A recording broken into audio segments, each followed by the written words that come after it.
اونجوری که تو فیلم دیدید آقای در اثر ریختن قهوه رو شلوارش در اثر سوختگی آلت تناسلی حدود 5 میلیون دلار از شرکت استارباکس غرامت گرفت. ولی شاید براتون جالب باشه تو ایران هم دیه آلت تناسلی مرد برابر با دیه یک آقای مسلمان است. من یادم میاد حدود 20 سال قبل دانشجو بودم. یه موردی آوردن، حالا متهمی بود آلت تناسلیش قطع شده بود. بعد گذاشته بودن داخل نایلون یخ آورده بودن. سریع آوردن اتاق عمل، ماشاءالله انقدرم اندازش بزرگ بود خود فرد که بیهوش هم شده بود، همه میترسیدن. بیهوشش کردن و دیگه شروع به جراحی شد.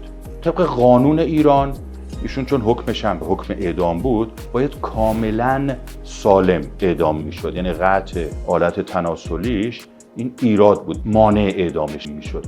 امکان داشت پیوند بزنن و نگیره، ولی بالاخره برای ایشون گرفت و حالا احتمالا حکمش هم انجام شد.